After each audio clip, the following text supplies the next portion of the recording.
সমাধিস্থলীৰ পৰা তীৰ্থস্থানলৈ পৰিৱৰ্তন হোৱা সোণাপুৰৰ সেই ঠাইখনত নাই এতিয়া কোনো দিন ৰাতিৰ পাৰ্থক্য, নাই কোনো জাতি ধৰ্মৰ পাৰ্থক্য।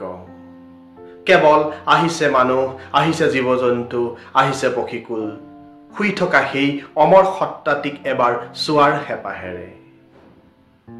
জ্বলিছে চাকি বন্তি, জ্বলিছে ধূপ ধূনা, পাঠ হৈছে কীৰ্তন গীতা ভাগৱত, কোৰাণ বাইবেল ইত্যাদি ইত্যাদি। মাজে মাজে উচ্চাৰণ হৈছে উঠা জুবিন দা উঠা, জয় জুবিন দা জয়। তেখেতৰ অস্বাভাৱিক এই কায়িক বিদায় আমাৰ বাবে, প্ৰতিজন অসমীয়াৰ বাবে, প্ৰতিজন ভাৰতীয়ৰ বাবে বৰ অসহনীয়, বৰ অকল্পনীয়।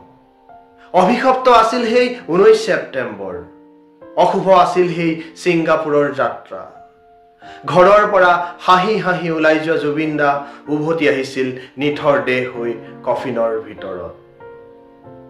আকাশী ৰথৰ পৰা নমাৰ লগে লগে বাজি উঠিছিল মায়াবিনী ৰাতিৰ বুকুত, গোটেই অসমত, গোটেই ভাৰতত, গোটেই বিশ্বত।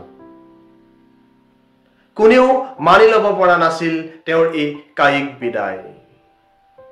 সকলোৰে নয়নেৰে নিগৰিছিল অশ্ৰু, হেৰাইছিল মুখৰ মাত, কেৱল ওলাইছিল হুমুনিয়াহ।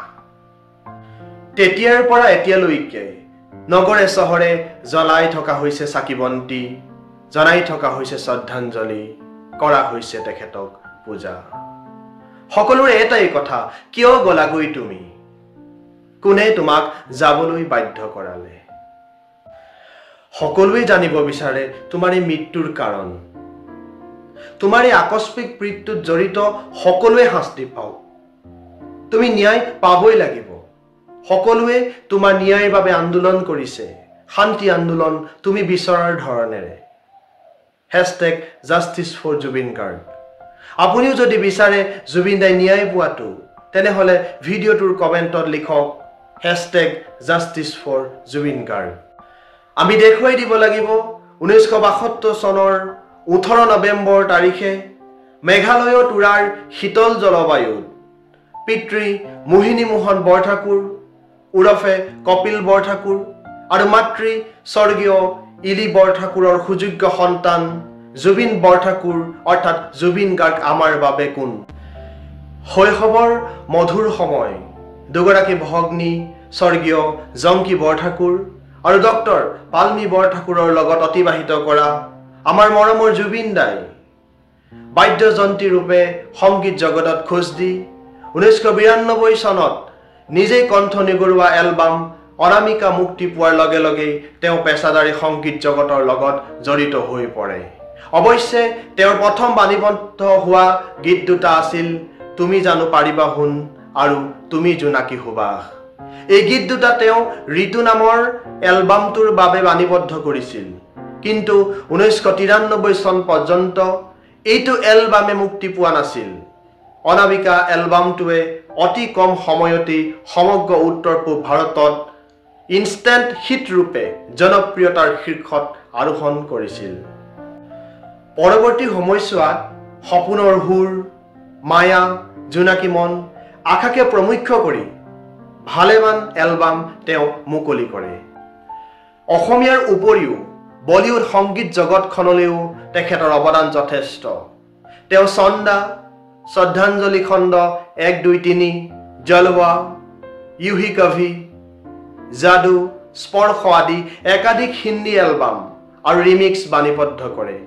তেওঁ গদ্দাৰ, দিল সে, দলি সজাকে ৰখনা, ফিজা, কাটে, মুদ্দা দি ইউসু, চুপকে সে, মুম্বাই সে আয়া মেৰা দোস্ত, জলদা টেপ আদি একাধিক চিনেমাত কণ্ঠ নিগৰাইছিল।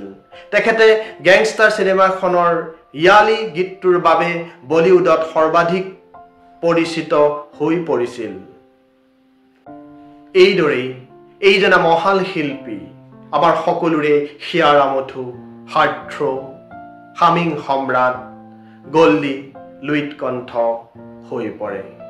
জুবিন দাই 33 বছৰ জোৰা তেখেতৰ কেৰিয়াৰত 40টা ভাষাত 38,000তকৈ অধিক গীত বাণীবদ্ধ কৰি সংগীতৰ ভঁৰালটো যিদৰে চহকী কৰি থৈ গৈছে সেয়া সঁচাই অতুলনীয়।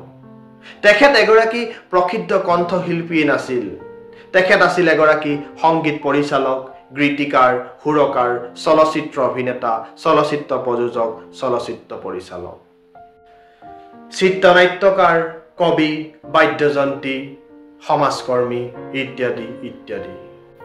বাঙালী চিনেমা শুধু তুমিৰ কাৰণে তেখেতে 2005 চনত শ্ৰেষ্ঠ সংগীত পৰিচালকৰ বঁটা লাভ কৰিছিল। হিন্দী ভাষাৰ য়ালি গীতটোৰ বাবে 2006 চনত গ্লোবেল ইণ্ডিয়ান ফিল্ম এৱাৰ্ড আৰু ষ্টাৰডাষ্ট এৱাৰ্ডত শ্ৰেণী নেপথ্য কণ্ঠশিল্পী বঁটা লাভ কৰিছিল। ইয়াৰ উপৰি ইকোছ অফ চাইলেন্স ছবিৰ বাবে শ্ৰেষ্ঠ সংগীত পৰিচালক হিচাপে ৰজত কমল বঁটা লাভ কৰিছিল। আধুনিক অসমীয়া সংগীতক নতুন মাত্ৰা প্ৰদান কৰাৰ বাবে 2014 চনত তেখেতলৈ ৰেনেছা অসম বঁটা, 2024 চনত মেঘালয়ৰ বিজ্ঞান আৰু প্ৰযুক্তি বিশ্ববিদ্যালয়ে ডক্টৰ অফ লিটাৰেচাৰ, 2025 চনত বেলতলা উৎসৱ সমিতিয়ে তেখেতক জীৱনজোৰা সাধনাৰ ডক্টৰ ভূপেন হাজৰিকা বঁটা প্ৰদান কৰিছিল। বহুবাদ্যযন্ত্ৰী জুবিন গাৰ্গদেৱে আনন্দ লহৰী, ঢোল, দুতুৰা, drum, guitar, harmonica, harmonium, mandolin, keyboard, তবলা আদি বজাব জানিছিল। তেওঁৰ বিষয়ে কৈ শেষ কৰিব নোৱাৰি। এইজনা মহান শিল্পীৰ গৰিমা শইকীয়া গাৰ্গৰ লগত থকা সুখৰ সংসাৰখন আউল লগাই হঠাৎ গুচি গ'ল কোনোবা অচিন দেশলৈ। দি গ'ল আমাক বহুত মূল্যৱান সম্পদ, যাক লৈ আমি তেখেতক জীয়াই ৰাখিম আজীৱন। শ্ৰীমন্ত শংকৰদেৱৰ পাছতেই যেন তেওঁক স্থান দিব বিচাৰে বহুলোকে। উচ্চ নিচ, জাতি বৰ্ণ নিৰ্বিশেষে সমাজখনক একতাৰ জৰীৰে বান্ধিব খোজা এই জুবিন গাৰ্গেই যেন ভগৱানৰ অন্য এক অংশ, আমাৰ ভগৱান স্বৰূপ। এক কথাত আমাৰ ভগৱান। জুবিন দা অমৰ হওক।